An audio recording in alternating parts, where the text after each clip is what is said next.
People have been made to have open, total faith in institutions and not in other people. It's a deep, I just can't trust other people. I won't have what I need unless it goes through its institution. That is the biggest hoax, because that institution is literally it is designed to extract from you and to control you and to prevent you from having true connection and autonomy and collective self-governance with others.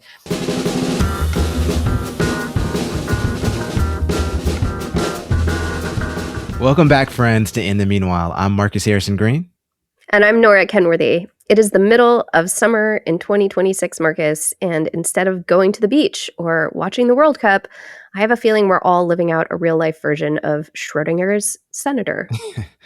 That's right. We all spent way too much time this week peering at a proof of life photo of one of the most powerful and maybe evil men in the country, Mitch McConnell, trying to figure out if he was still alive. This is an 84-year-old man who has been visibly declining in public for quite some time, who went to the hospital and disappeared for nearly a month. And after all of that, we got a photo, one single photo. I don't know. Has his staff not learned about deepfake videos yet? Or do they just have that little regard for accountability and democracy? Marcus, I love how our standard at this point is do a better job of lying to the American people. Be better at it. It's always. Yeah. I know that we've said this before, but I just didn't know the end times would be this stupid. And so after Mitch's PR team posted this very unconvincing "Not Today, Satan" photo, Satan went down the hall and grabbed a different senator. Oh, he did indeed. Lindsey Graham was not the aging senator most of us had on our doom docket for the week, Nora. But it was definitely unexpected, I will say. So not to throw shade at our elders, but it's feeling like we're a few bingo cards short of a nursing home in the Capitol these days. It's true. Yeah. It's less gerontocracy and more necrotocracy. There's no word for it, yeah. Also, in the Senate, we had a particularly sad show of Todd Blanche's confirmation hearings for Attorney General. He, of course, got things off to a great start by mistakenly referring to himself as the president's lawyer. Yes, Senate confirmation hearings would be the one place where you're still not supposed to say the quiet part out loud, but apparently he did not get that message, Nora. Meanwhile, Blanche also claimed credit for murders being down by 20% nationwide. I do wonder which part of that he's trying to take credit for, because ICE is certainly not helping those numbers, my God. No, it is not. In less than a week, ICE has murdered 3 people, including Johann Sebastian Duran Guerrero of Maine and Lorenzo Salgado Araujo of Houston. In the same week, 19 people died in detention facilities. When confronted with the ICE killing in Maine, ever illustrious Senator Susan Collins responded, "There's no doubt that ICE needs to improve its performance." Jesus. I mean, ChatGPT could have done a better job of showing any level of, empathy. But I don't know. Has Senator Collins, I don't know, does it not compute that when we say abolish ICE, it means actually abolish it? Not just ICE, you should do a better job. He's slightly more competent at detaining Americans.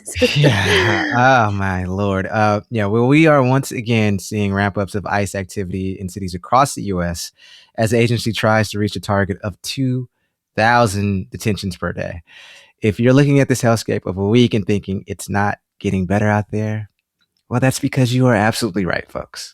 Yes. And the worse things look, the more many people are turning to their communities to provide the kinds of defense, communal goods, and support that we once looked to the government for, because the government is abysmal and a hellhole and can't do even the most basic tasks. Take, for example, the incredible mobilizations that Marcus and others were reporting on from Minneapolis this past year as neighbors turned out to protect each other in droves. Yes, they did. So for this week, we want to cut to the chase and bring you a much needed dose of resolve and inspiration in the form of our friend, Dean Spade. Dean's work on mutual aid, community organizing, and resistance has served as a field manual for people trying to survive a time period that feels like crisis whack-a-mole. He offers big picture, long-term strategies for not just addressing the crisis in front of us right now, but coming together to survive the systemic polycrisis times we are all trying to live through. Dean joins us to celebrate the brand new second edition of his exceptionally useful and popular book, Mutual Aid: Building Solidarity During This Crisis and the Next. For those listeners who are not already familiar with Dean's incredible work, he's a queer and trans liberation scholar, an activist, a writer, and teacher. He's worked for more than 2 decades as a leading voice for trans liberation, prison abolition, and mutual aid. He's a professor of law at Seattle University and also hosts the podcast Love in a Fucked Up World.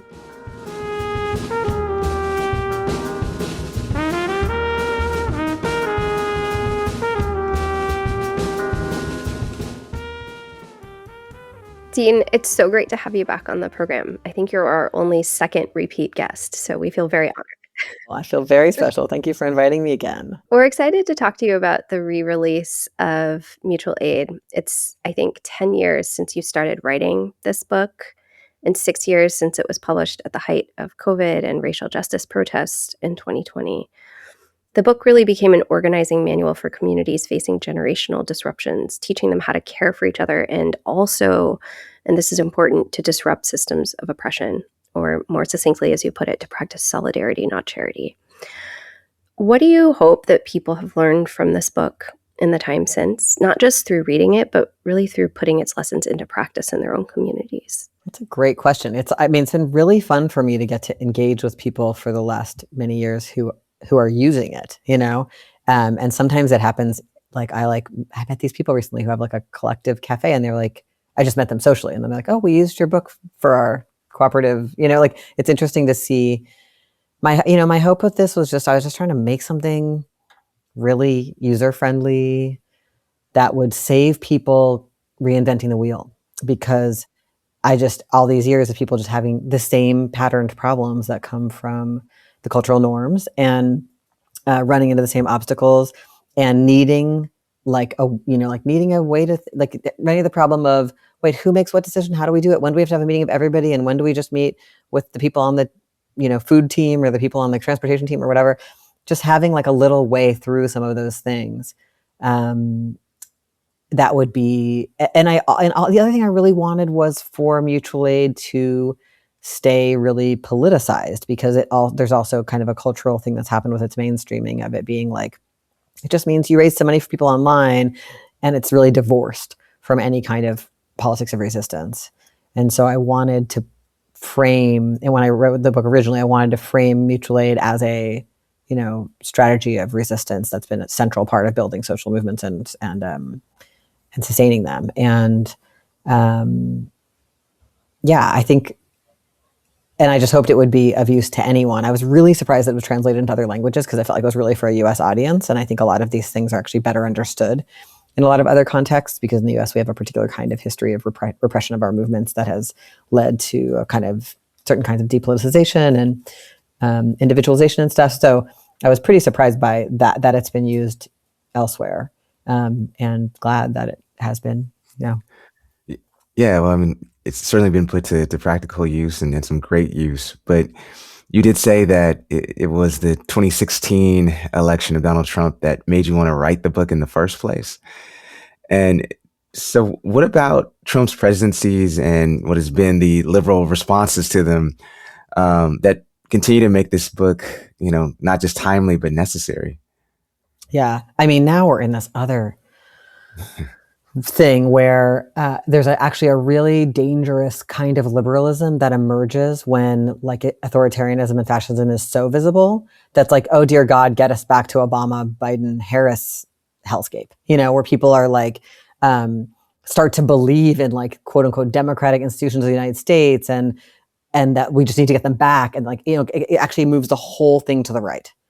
And so that's one of my concerns right now, is that there's a kind of oh, we need to respond to ICE now and get it back to the way it was under, Obama or Biden. Of course, it's so how do we make sure that the resistance and fear and concern that people feel doesn't actually just get funneled towards like more Democratic Party nonsense that will lead us continually towards this ecocidal, genocidal, ICE cops hellscape that we're living in.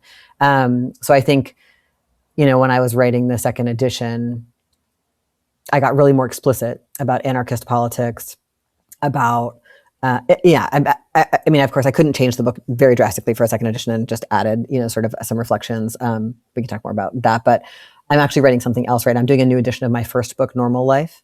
And in this new edition, I'm writing a really significant essay at the beginning that is really about trying to decode liberalism in a much deeper way and how liberalism creeps up in moments like this to defang resistance and make it like, let's all get along and go to the lowest common denominator of some horrible fantasies about how these institutions could be good and how the United States could be something that isn't a white supremacist colonial project when that is what it is. So that is, I think the Trump presidencies, on the one hand, draw more people out because it's so scary, but also they just move the whole conversation to the right, even for those people who don't see themselves on the right at all. Because it becomes like, well, okay, I guess we better focus on electoral politics because they're in there. So now we should all, it really can just bring us back to liberalism. Yeah. I want to pick up on that term defanged that you used, which you also use in the preface to the new edition. You write about how you wrote mutual aid because of a frustration about how mutual aid work has been consistently written out of the history of resistance struggles, and in current politics kind of become defanged, right, as a tool of resistance. Can you talk us through a little bit of the kind of radical history of mutual aid that you want to reclaim and you want people to continue to recognize as they practice mutual aid? Yeah. I think what's like, I mean, if I zoom way out, it's like, in order to build racial colonial capitalism, they had to force people to stop living through subsistence. Like it had to be like, you can't get your needs met through each other and through community. You have to be forced to meet them by selling yourself to a dangerous, horrible, alienating job. And you have to feel like, if I don't do that, I'm going to die. Right. So that's how we live now. Like, it's like, if you can't swim in the really horrible offerings of the capitalist economy, you'll end up imprisoned, you'll die young, all these things. And we see that happen to people in our communities all the time, except for the extreme rich. They get to opt out of all the stuff. And in order to do that, they had to tear apart our abilities to sustain ourselves, which is what people have always done for the thousands and thousands of years before that, and alienate us from the basics of survival. And so when people fight to try to do the basics of survival without doing it through capitalism, it is incredibly threatening to the capitalist colonial racial order. And so these really ordinary things like growing some of your own food in your neighborhood, or taking care of kids together, or taking care of old people, or doing your own medicine, giving each other the abortion you need instead of getting, or the trans healthcare, or whatever it is, instead of getting it through them, has to be criminalized. It's regulated for your own good. The fact that we can't do these things for each other is for our own good, that they regulate to make sure we don't do, right? There's the logic of the state is that we're being protected from one another, that we are greedy, we are violent, we need these prisons, these cops, these regulations to protect us from one another. Sometimes liberals pretend they're protecting us from like the worst of capitalism, but of course not at all. They're protecting the industries from our resistance, because there's way more of us than there are of them. So wait, how does that get to all of this? So the defanging of mutual aid in capitalism, we have to have charity, right? There has to be a kind of way to control all the unruly people who are left to die, and who, of course, would be like, oh, this isn't good. I've got nothing to lose. I'm going to storm the castle, right? And so the way they do that is through charity, through the welfare, but through the history of poor relief, which was always about controlling and regulating poor people, not like making there be no poor people, And so, this is a very complex, long process, but one of the parts of that is that they always expand poor relief during moments of extreme crisis, and then they contract it again. So you get a couple COVID checks, or you get an expansion of poor relief after major uprisings against anti-Black racism in the 1960s and huge riots in the ghettos. You then get like a period where they slightly expand the welfare rolls, and the federal government makes the states and localities do it, because they're like, you've got to stop this really significant uprising that could upend this whole, apple cart. And so why I say all of this is because it's like on the one hand, it can be like, oh, it's just so sweet. Those people are giving out something to their neighbors. But on the other hand, in almost all movements, this has been like a frontline question. The example people always use in the United States is how terrified the federal government was of the Black Panther Party's survival programs, because they indict white supremacy so severely when you're like, let's get together and do it ourselves and get what we need. And also we understand that this US government is at war against the Black community, it's not, and it's not just a few of us who are bad and to be stigmatized in our charity cases. It's actually everyone, and we're going to get together and fight back on both the front of an armed resistance and on the front of like free breakfast. So I think the defanging piece, like you really see it with what happened in 2020.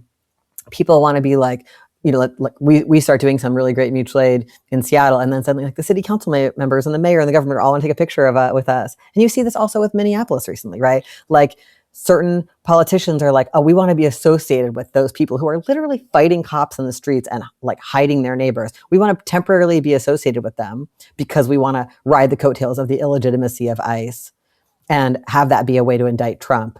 But they are just waiting to get back in the driver's seat and run ICE. Like that's what the Democratic Party wants to do, is be in charge of ICE, not have Trump be in charge of it. So I think what I'm trying to talk about is like, we want mutual aid to be a pathway, participating in mutual aid in your own community, to be a pathway to deeper and deeper solidarity.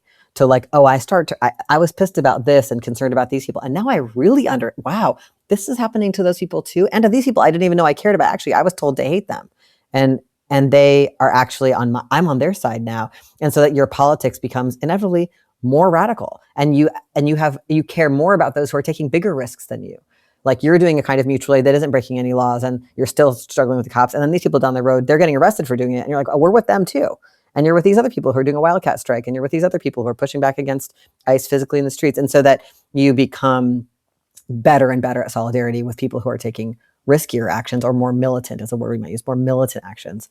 And we want that militancy to be part of mutual aid. And it doesn't mean that you have to already know all that stuff to walk in the door. We're not trying to create like, if you don't already believe in prison abolition and border abolition, you can't come to our potluck. No, we want like lots of pathways for people in, but also a rigorous practice of helping each other grow our solidarities, which we all have to do. None of us have that all figured out.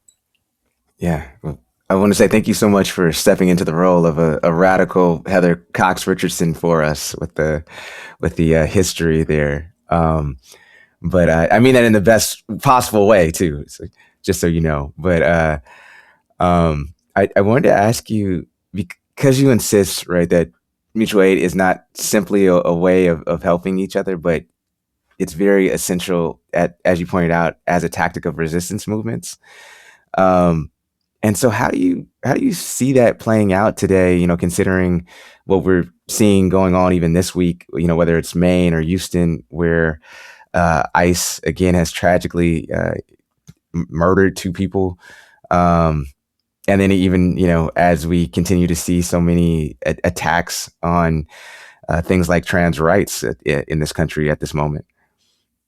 Yeah, I mean, these conditions are not going away. Like it's going to keep we're going to keep having more and more extreme economic and ecological crisis. And the response is going to be more and more surveillance, policing, and, murder by the cops, the feds, et cetera.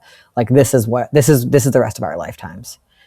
And so to me, we could really hope that someday we get to vote for a better candidate in Seattle or in Washington, you know what I mean? Or we could worry about people's survival right now. And that, I think it's a big deal that we've lived through these mobilizations in Los Angeles and Minneapolis and other places just recently against ICE, because I think these are the largest mutual aid efforts of my lifetime. In terms of just talking to so many people on the street in those cities in Chicago, like the number of people who coordinated with their neighbors, including to do both the rapid response work and the chasing ICE and the directly confronting ICE in the streets, which is like illegal often and scary and risky and gets, some people got killed. And the work of like all the confidentiality of we need to get a nurse to Nora's house. Nora can't go to the hospital, like we're going to need to help accompany these kids to school. Like that work, that people's willingness to stop hiding in their houses and being worried about others, but not being able to connect, which we are all programmed for in the current level of social isolation that's required by the systems we live under. This is major. This is a major moment. And then people, because there's nothing new about the government killing our people, and like it's that my whole life we've had riots because of particular, usually the cops killing people, but it doesn't always. And sometimes it spins into some kinds of abolitionist projects or some kinds of fight about the police budget or some kind of fight about the local jail or prison. But I think there's, as the conditions worsen, the mobilization is deepening, and more people are like, I don't have anything to lose. I can't stand this anymore. I don't think we're mobilizing at the pace of that they are growing their apparatus.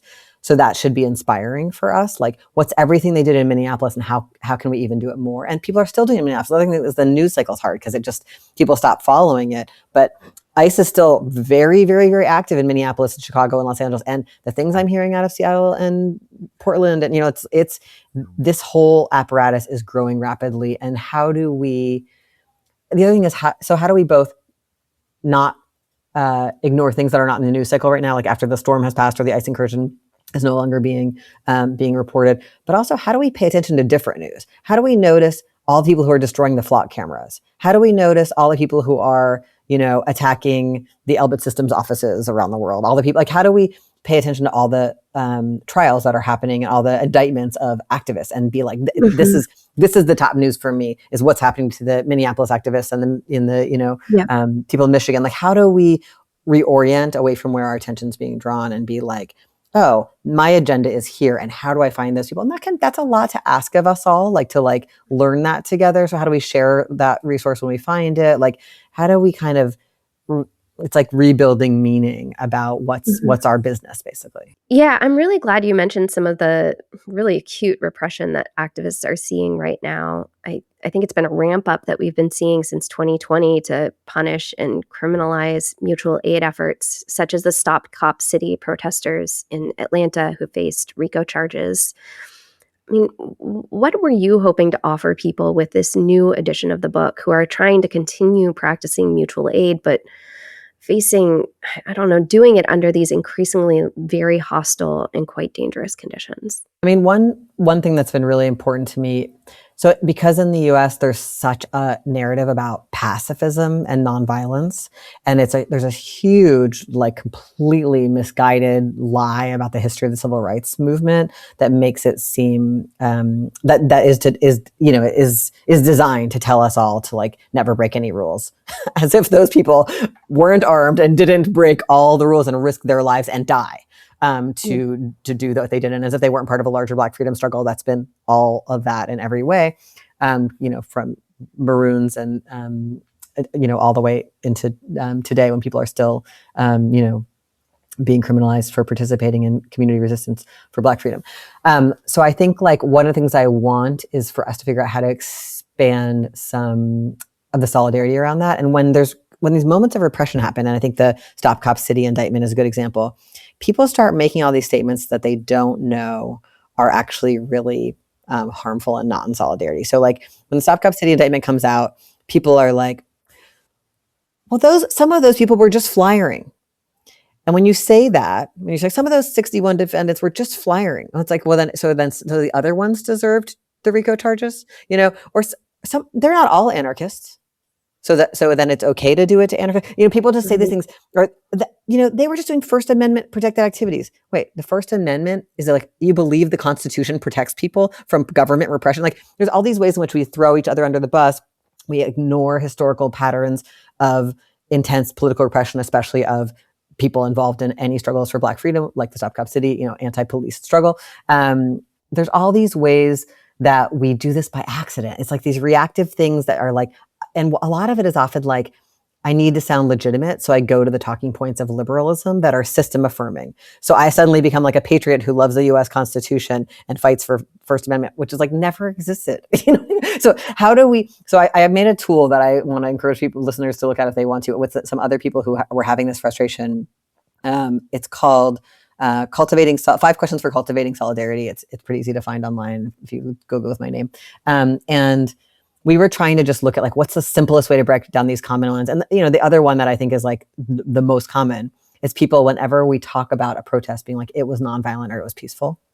If people would like never say that again, that would feel really good, because that would be like my special favor to me, because that says that if anybody did like push over a trash can or like try to get somebody else away from the cops who are about to hurt them or smash an ATM or whatever, that then the entire thing, it was okay that they pepper sprayed people, shot them, like no, it's like we should not be trying to be peaceful. We cannot succeed in being peaceful because it's the government who gets to decide whether or not we get labeled non-violent or violent. So like, it's not a winning game. And it's deeply, immediately saying, I'm not in solidarity with anyone who took a bigger risk. And that is the worst thing to do in moments of repression like this, because they're gonna say that whoever it is that they're charging is a terrorist or did something violent, and they're gonna make that's their justification for imprisoning and killing people. And I'm sure you're following the Prairie Land case. We are going to just keep seeing this again and again. So when the government says we're doing this because they're anarchists, we say we're all anarchists. We don't say some of them weren't anarchists. You know what I mean? Like that's the way you solidarity means you're like, I'm with them, and people just do the other thing over and over again because liberalism tells us to try to sound legitimate. And you know what? Like, legitimacy is like, you're not going to win that way. Like, that politics or respectability just means you throw your friends under the bus. So that is like one of the pieces of this moment that I think is really important. Like, what's the maximum I can do to be in solidarity with the people who take the biggest risk? I don't need to agree with everything that was written on their flyer. I don't need to like want to be exactly doing what they're doing.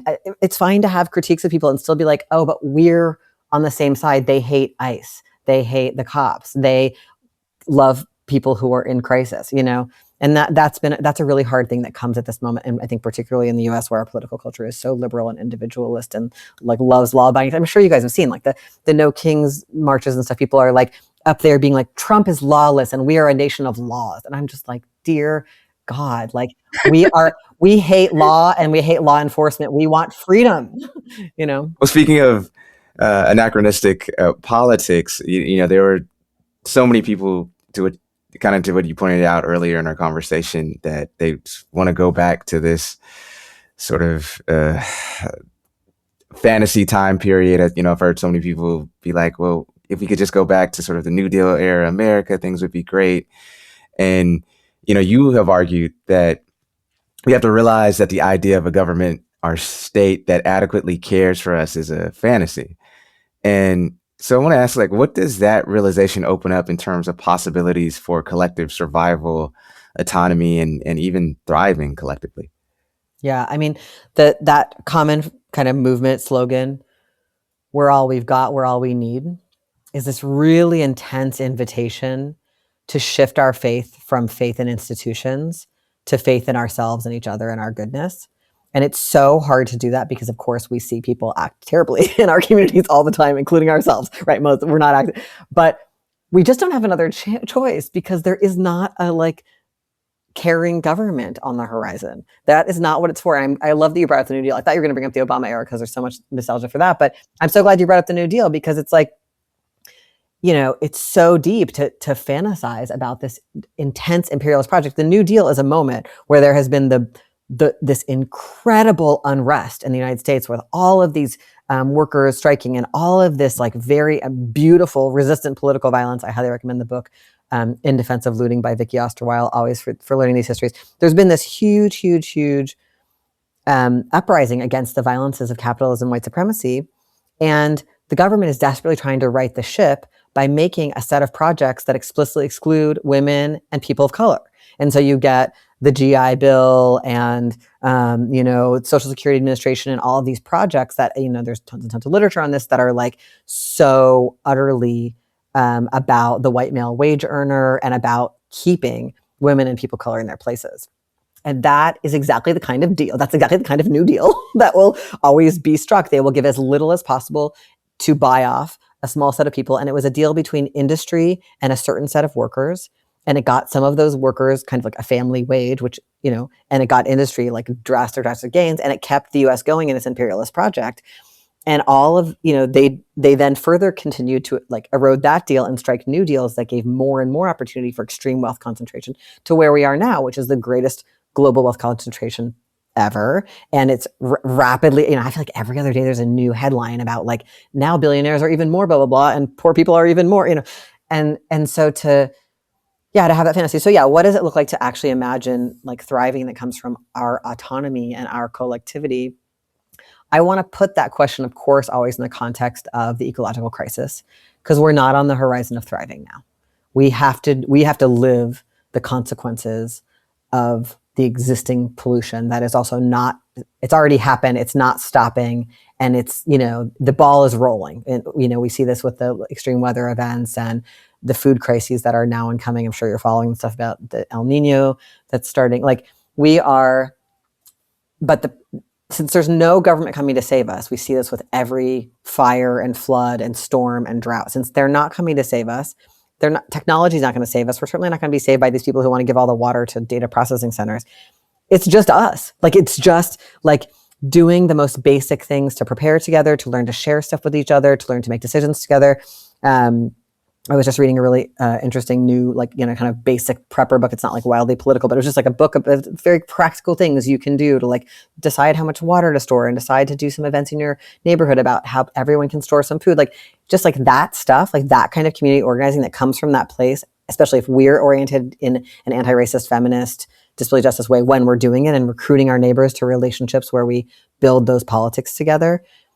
That's literally going to save people's lives. And we're not going to save all the lives. Enormous numbers of people are dying and are going to die in all the heat waves that are happening right now and in all the other things that are coming. Like, we have to hold this kind of grief. And then ideally, through organizing, create some experiences where people can hold it together and not die alone in isolation and with no stored water just because we didn't do any preparing, hoping that the city government or a corporation or somebody would do it, or an app. It's not going to happen. It's like all we have is the most basic stuff that have always caused humans to live. I just read this book that I really enjoyed called Tiny Gardens Everywhere.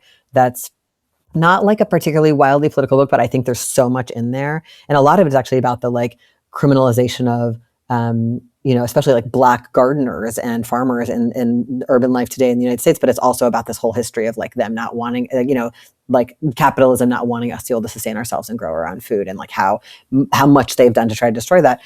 But that book gave me a little bit of hope about how much people have been able to grow food in urban contexts at different times in history. Granted, they had different soils because they were having lots of manure because they had horses to get everywhere, and they had generations and generations of knowledge and wisdom and seed banks and stuff that we don't have because it's been destroyed by capitalism.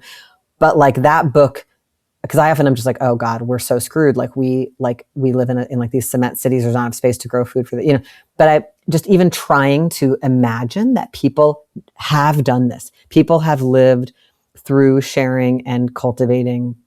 And that's at many points all we will have, and many people in the world, that is all they have. And like, how do we find the beauty of that? And that book made me feel the beauty of those ways of life, even, and also grief for all that has been lost of them. But I think that kind of thriving is possible to, and just the good experiences we have when we organize and we're like, we meet people and like we listen to each other and we repair conflict and we meet people we wouldn't have otherwise met, and we feel more accompanied, and we visit someone in the hospital and it feels like it was the right thing to do. Like those are the horizons of like pleasure that I think we, and we find somebody that we have a crush on, or that we become best friends with, or have a reading group with, like all like that, the pleasure of one another, even for people who are introverts, the pleasure of just not being isolated. Like that's the stuff that and as opposed to the pleasure of like watching the best TV show, or like imagining you'll have the cutest body this summer, or whatever advertising is selling us, the most gorgeous wedding, Yeah. You mentioned grief a couple of times, and this is sort of like a kind of friction point that I watch people kind of run into with the idea of mutual aid and with your work. And I think it's a productive friction, but I want to kind of pick up on it. We're in this time, not just of systems collapse, but also sort of institutions collapse accelerated by the Trump administration. So, just this week in public health, we've been dealing with this like explosive diarrhea epidemic, really fun because the FDA and the CDC don't track things anymore. And I think for the first time in a lot of people's lives, they're experiencing like what the actual consequences are of system collapse at a very large scale in their communities. And at the same time, one of the things that I hear people say in response to your work is like, well, surely there are some things that the government does better than like autonomous communities, right? Like, surely there are some things that we want the government to do. How do you respond to that? And how do you kind of like talk people through the like discomfort and grief of recognizing that like even the most fundamental systems that they rely on like may not actually be serving them? Yeah, I mean, this is like, I'm so glad you asked the question. That it always comes up around public health. People are like, well, I don't want to get my vaccine from a mutual aid project. Like, that's Exactly. a common phrase. Or, I don't want to have to learn how to repair dams or whatever, like that fear that we'd all have to do everything and that there would be no system. And I think one thing that's useful to remember, capitalism obscures this, but every system that is happening is actually being done by the people who work there, not the people who own it or direct it.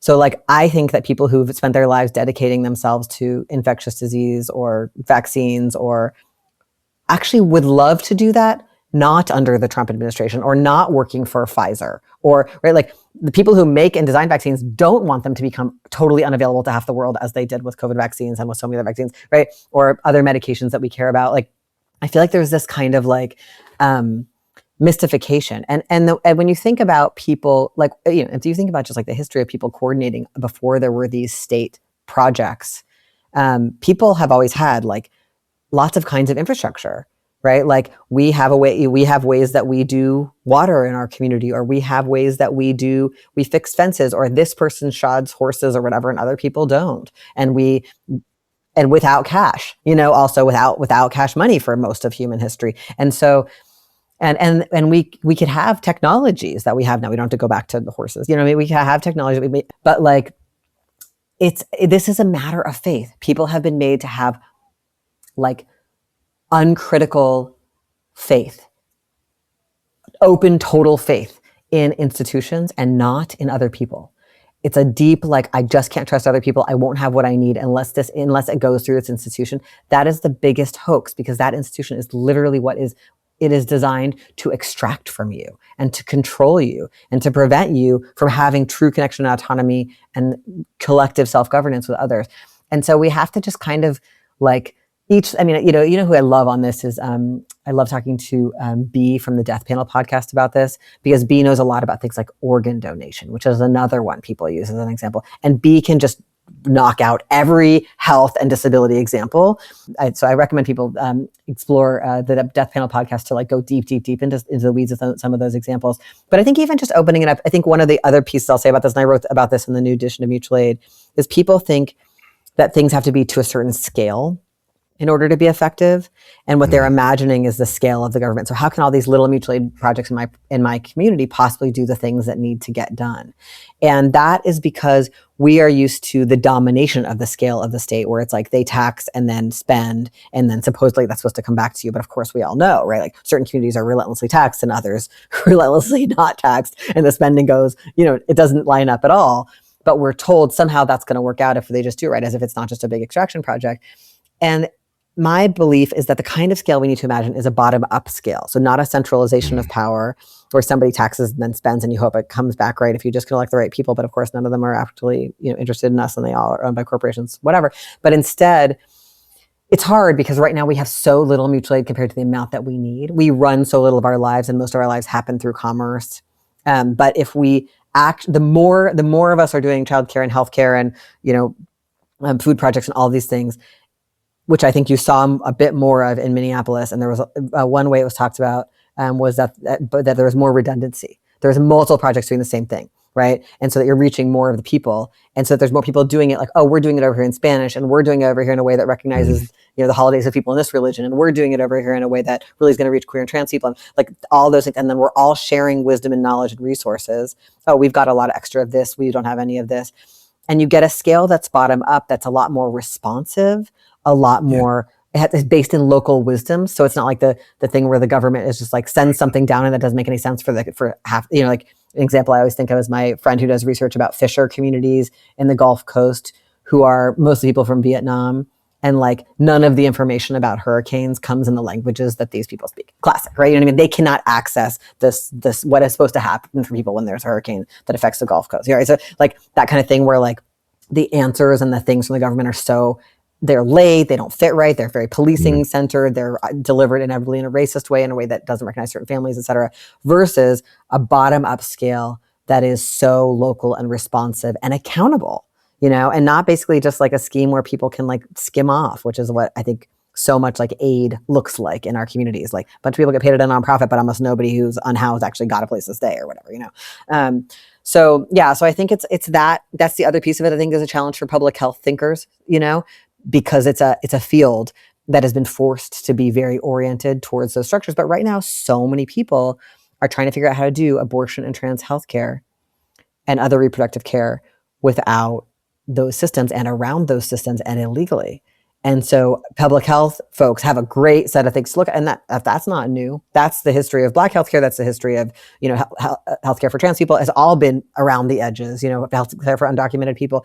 And the scale question is hard. We do want to be able to reach everyone. And sometimes word of mouth things don't reach everyone. These are juicy questions, but they're really juicy public health questions that we should ask and answer. Just like the question of how to get people to want to, like, you know, wear a condom or whatever. Like, these are not easy things, but we're not afraid of hard questions. They're the right ones. Well, and I mean, also, a lot of the great public health successes have happened without being through government, right? Like if we look at the way that the HIV pandemic was managed in gay communities, it was through word of mouth, it was through, you know, like harm reduction practices. And even this week with this like diarrhea outbreak, an epidemiologist took to social media and was like, all right, the government's not going to figure this out. Let's figure out what's causing it. And 4 days ahead of the government telling people that they thought it was lettuce, like she had it figured out from like comments on her Instagram. Like, Yeah.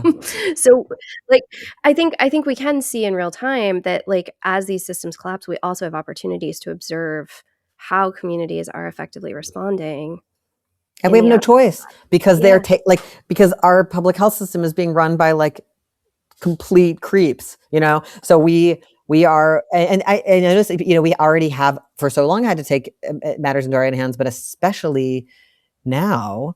And so the other thing is like, we could sit around and debate whether or not the state could ever work, but we could just be like, what's happening right now? Let's go, you know? And if I'm wrong and someday like a really amazing caretaking state emerges, that would be so interesting. But I don't think I'll be alive if and when that ever happens, because we're having a complete ecological and economic like meltdown, and we're living through the collapse of these systems. And whether or not that fantasy was ever going to come true somewhere for someone, which I just like have seen no evidence of that. So I'm not conceding that. But I think we can spend a little less time like trying to make that happen if it's not working, and instead try to do things that do work. Like, let's get people an abortion right now. Yeah, I mean, you know, just as you were talking earlier about, you know, vaccines and using that as an example, I was like, considering the current, you know, U.S. Health and Human Services Secretary, I would rather get a vaccine from a mutual aid collective at this point than the government. That said, Dean, I do want to ask you, because 2 weeks ago we had Professor Eddie Glad on the podcast to talk about, you know, America at 250 years old, and I think people can sort of piece together what I'm about to, you know, the answer to what I'm about to ask you from, you know, what you've already said in this episode. But I do want to just ask you more explicitly, what do you think we need to stop telling ourselves as a country about, you know, about our history, and what do you think we need to start telling about our history, and doing it in a way that is persistent, consistent, and as widespread as possible? Yeah. I mean, I want, you know, I always want people to let go of the things that are the weird patriotic responses to the oppression, you know, the things that are like, I'm a transgender taxpayer, you know, all these, just like these things that always have inherent in them actually throwing someone else under the bus. Like that, I'm saying people who are poor or who are disabled and don't work and don't pay taxes like me they are not deserving. You know, all those things people do that are so weird. You know, well, I'm not a criminal. You know what else? Right? I always want us to move away from those stories about deservingness that prop up the systems as they are and who they target, because they are anti-solidarity moves. But the real thing, the real work is to study all the resistance that's been happening the whole time. Because that's where we get the like, oh, it's okay to be really bold. It's okay to be really generous. It's okay to have conflict and change our minds. Like, it's okay. Like when we study resistance movements and we see how, I mean, for me, when I see how the risks people have taken to fight back and to free one another and themselves, I feel like, no, I can do it. It's really overwhelming right now. But what could be more overwhelming than the hundreds of thousands of people who freed themselves and each other from slavery? Like, what could be more overwhelming than starting a maroon community and attacking plantations to like get other people free? What could be more overwhelming than resisting like settlers, on the frontier who are burning your community? Like, it's like people, what could be more overwhelming than like going to prison for trying to get somebody else the care they need during, any of the many periods? Like, it's just like people have done so much and are risking so much. Like, who am I not to think that we can? Who am I to lose faith in people? Who am I to not think I can, Right. And to your point earlier, I forgot who I was listening to, but it was another historian, and they were saying if we, followed the law when it came to trying to abolish slavery, we would have needed 52 states in order to do that, as opposed to your point, people deciding, for a variety of reasons, they all weren't altruistic, let's just be honest, but still people deciding to say, hell no, let's go and do this. And why would we follow the law when our opponents don't? Why would we be like, okay, you guys determine what we can do, and then you do whatever? Like, it's just not going to work. And we know what they want. They want to like destroy all of our lives, take everything and go to space. Like, why would we like just sit around for that and be like, okay, well, we'll follow their rules while we decide whether or not to do this protest? I mean, just like, that's so bananas, Yeah, we're just, it's so scary how much control a narrative about being good.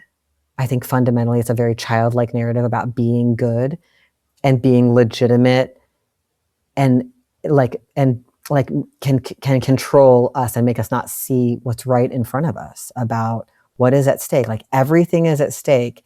And yeah, and I really recommend that book by Vicky Osterweild, In Defense of Looting, because she tells stories about really massive disruptions I had never heard of. Like, numbers of people like just taking huge risks as, in fighting back against bosses or fighting back against extreme impoverishment of their community, and like taking over something and forcing everybody to, get what they needed. Like, there's just a kind of bravery and also scale, and a scale that is not coming from a centralized, like, they weren't all organized by a big NGO. They were just responding spontaneously because they were connected to one another and sharing their analysis. It wasn't because they had a different kind of boss telling them to. And so like, that just puts it on all of us to respond spontaneously, to start anywhere you are and caring and fighting back. And part of that is breaking laws and not getting caught. So moving away from this time period where I think liberalism encourages people to do like some level of like civil disobedience, where it's a performance. Maybe if the government sees how much we care about this and we get arrested, they'll stop, and that there has been strategic moments in some movements where that has made sense, but that has been no one's total strategy. And it is not an effective, and this is not the time for that. Now is a time for underground movements, for getting people what they need illegally, for destroying our opponents' infrastructures and not getting caught. Like, this is the time we're in now. And it's very, very different than the fantasy of like an entirely above ground movement that's going to win through persuasion. There's no one to persuade. They know what they're doing. They've taken off all the masks, and it's like, it's also, liberalism is like, you don't really have any enemies. You can convince them. They're good people with hearts. No, they're monsters in roles. And we have to be like, oh, those are our enemies. Whenever they want to come over to the other side, go for it. But while they're still doing genocide and murdering our communities and wearing police uniforms, and they are our enemies, and we have to oppose them. So you're saying going on the Nick Fuentes show to have a dialogue, it's probably not going to work?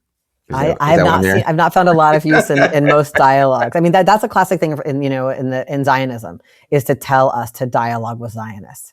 And it's been so important for the anti-Zionist movement and like for really the wisdom of Palestinian resistance to be like, dialogue is a trap.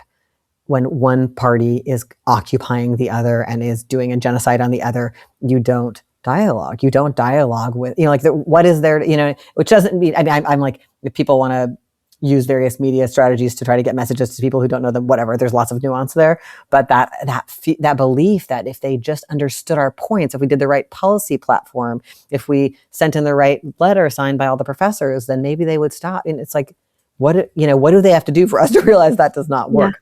Yeah. I think this is such an important point that like goodness is never going to defeat fascism, right? Like it's never going to like undo a genocide if we just behave ourselves well enough. I want to end by talking with you about just, I mean, it has been such a long 6 years since this original version of the book came out.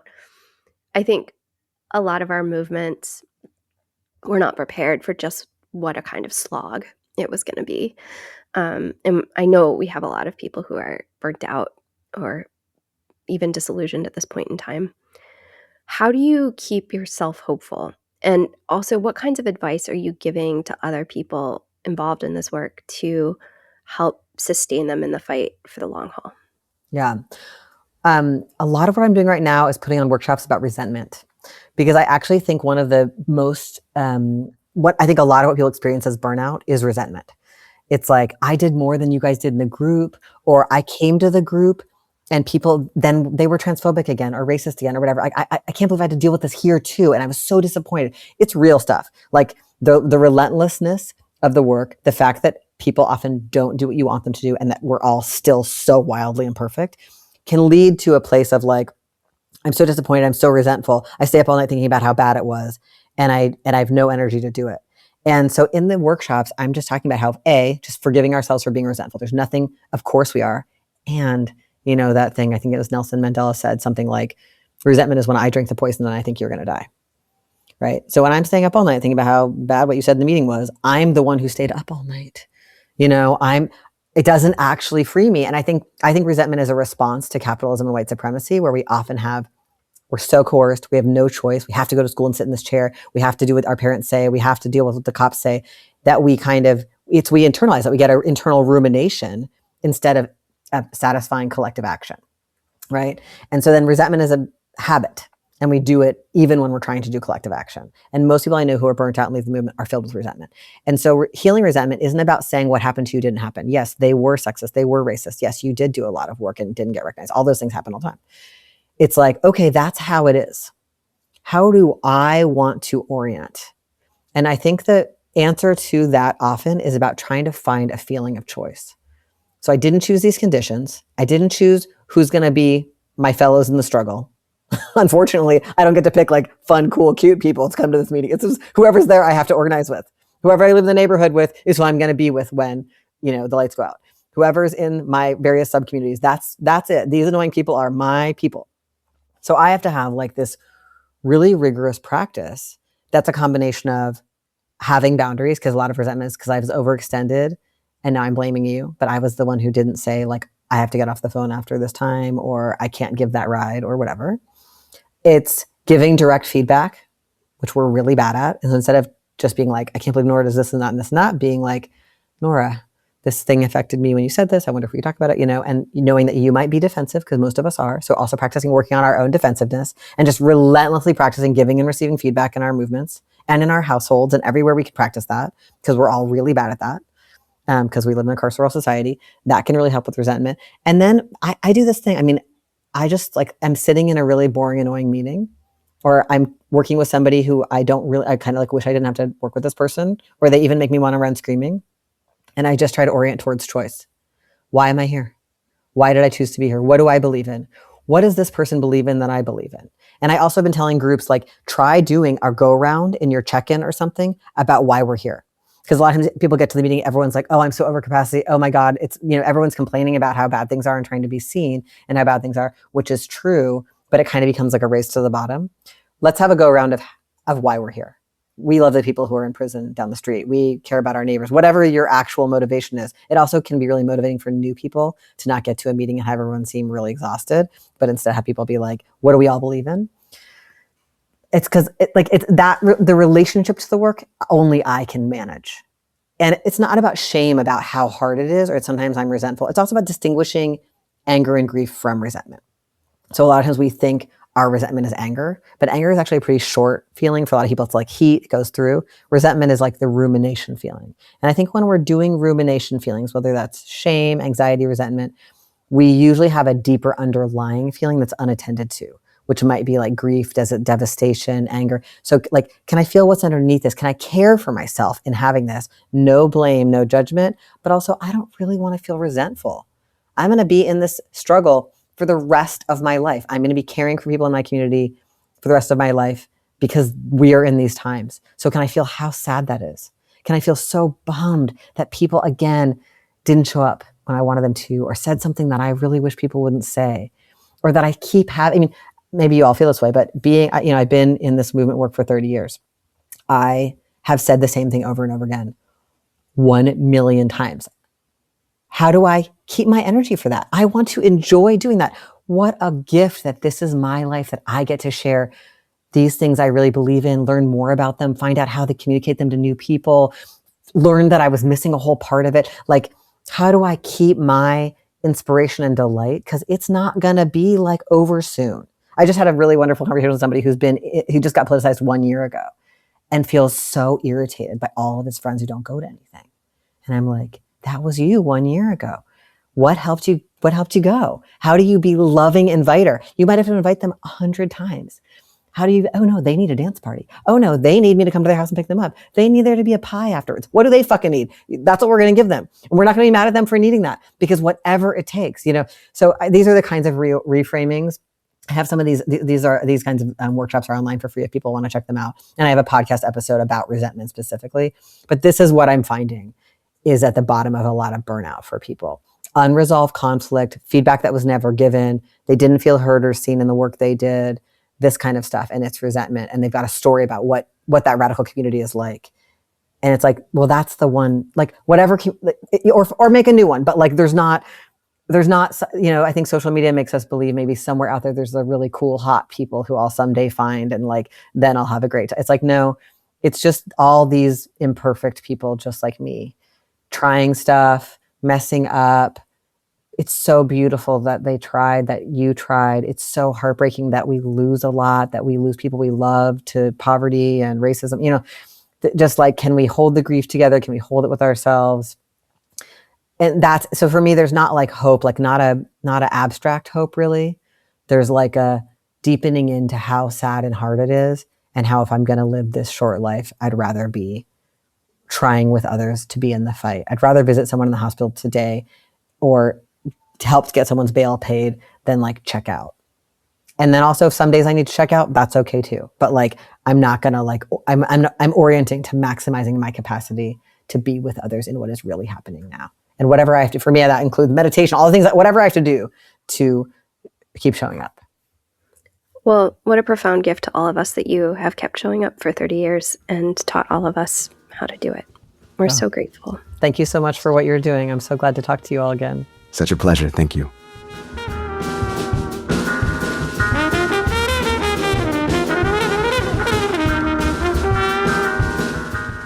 Yeah, well, honestly, Nora, I don't think that there's much to recap in the sense that Dean said it all. We covered a lot. Yeah.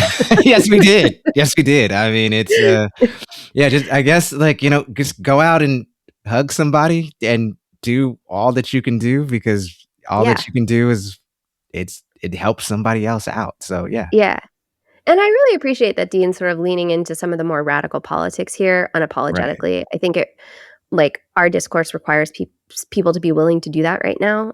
Even if we don't always agree with that position, we need to value it, because this kind of politics of civility that has wrapped around so many of our protest and mobilization movements right now is kind of taking us down from within. So I particularly appreciated that point. Absolutely. Well, with that being said, and obviously anytime we get Dean on the show, and this is the second time he's been on, it is a joy. But shall many we ounces of joy. Many, several. There's leaders of it. Shall we get into our official 8 ounces of joy Let's for the week? do it. Do you want to go first? Yeah, I think so. I've been fairly open with our listeners and then just in my own work, in that I'm somebody who lives with bipolar disorder, and I think being very vulnerable and open about that helps other people to do it as well. And I've had definitely over the last couple of weeks, I've had some really fairly serious struggles with living with bipolar. And I'll say being able to go back to people who also deal with mental illness, and read some of their writings. And when I say people, I mean, authors, I mean, community members, and, great artists. It's just always a good reminder that you're not alone in this, as you struggle with and go through the fight with mental illness. And so one of my favorite go-to books, about mental illness and bipolar disorders by Kay Redfield Jamison, who wrote the book called An Unquiet Mind, a memoir of moods and madness. And frankly, even if you don't have bipolar disorder or live with mental illness yourself, I think it's such a wonderful book in terms of knowing how to support and empathize with people who do, live with neurodivergence. And there's this wonderful line in the book that I keep going back to that is very much, I think, applicable to life, regardless of where you find yourself mentally. But she says, "I long ago abandoned the notion of a life without storms or a world without dry and killing seasons. Life is too complicated, too constantly changing to be anything but what it is. And I am by nature too mercurial to be anything but deeply wary of the grave unnaturalness involved in any attempt to exert too much control over essentially uncontrollable forces. There will always be propelling, disturbing elements, and they will be there until, as Lau put it, the watch is taken from the wrist. But with time, one has encountered many of the monsters, and one will be increasingly less terrified of those still to be met." So, it's also some good ass writing, I have to say, but yeah, seriously. But two, I just again have to say that it's always a joy to know that, when you're going through these things, and these things being mental health challenges, you don't have to go through them alone. And I think particularly in our society that is very hyper individualistic, kind of quite frankly, as Dina had alluded to, a part of resisting that is sort of false narrative that we've all in many times have come to accept is to ask for help and to reach out and also be accepting of that help. So there you go. Well, Marcus, I hope you know that you have more than just books to turn to. You have so many people who love you and want to hold your hand through this. And one of my favorite things about your work is how open you are about this. We need more people who are able to speak with courage about the internal struggles. Yeah, well, thank you, Nora. What about you, Nora? What is your joy for this week? So, Marcus, I think you know that I've been doing a series of conversations with people all across the political spectrum, all across the United States for this Carnegie-funded project that I've been doing this year. And, we're having really hard conversations about stuff that people really like to fight about, like vaccines and masks and what we do with public health policy in our country. And what's been really remarkable about these conversations as I start to kind of wrap them up and think about the bigger picture here is just how patiently and empathetically people across the spectrum have been able to sit with each other and listen to each other's views, even when there's a lot of disagreement in the room. And, we haven't had a single fight in any of these conversations. We haven't even had a single, disrespectful word that has been said towards another person. And in fact, most people have come to me afterwards and said, that was really great. I wish I could do that more often. And I'm like, really? Because I had to pay you to do this. Another government, maybe this is a government program that will work. Who knows? Oh my God. Yeah. Well, I don't know if it needs to be a government program, but fair enough. I just, it's been giving me this kind of slow simmering joy for many months now to just sit with people in all of their humanness and really hear each other as humans and recognize that we can still have those kinds of conversations. It's been unexpectedly lovely. And so I just want to give a shout out of gratitude to everyone who was willing to join for these weird conversations with strangers about really tough topics. It's been really nice. Yeah, it gives me a little bit of hope as well, particularly with some of the things that have already and will be coming out of the White House later this week. Yeah, I mean, if we all lived on the internet, we would think that we're all monsters. So get out in real life and talk to people is, I think, the lesson. Truly touch grass with the person you loathe, maybe even. Anyway. Yeah. Well, on that note, shall we bid adieu for this week, Nora? Let's do it. Folks, if you haven't already done so, you will probably need to dig out your Ouija board from the back closet for this week, because that's how we're going to be getting updates from our representatives going forward. Yeah, so if you prefer to get your news and information from real live people, please continue tuning in here. Episodes air each Friday and also on KVRU Wednesdays at 5 p.m. And because we put the show together with a team of real live people every week, we need your support to keep the lights on. Please consider going to inthemeanwhilepodcast.com to make a $10 a month sustaining contribution to the show. If that's out of reach for you financially, you can subscribe to and follow the show on your favorite platforms. And while you're there, you could also consider leaving us a glowing review. Oh, yeah. Well, whatever form your support takes, we do very much appreciate it. Huge thanks as well to Dean Spade for joining us this week to recalibrate our tools of resistance and remind us of how much power we have in community. Thanks, as always, to our tireless producer, Jessica Partnow, and to Ahamaluo for the music that graces our show each week. You can find us on YouTube, Instagram, Blue Sky, and all your favorite podcasting platforms. But we hope you'll also take some time this week to log off, get directly in community with one another, and flex those mutual aid muscles. Indeed. Until then, take care of each other, and we'll see you in the meanwhile.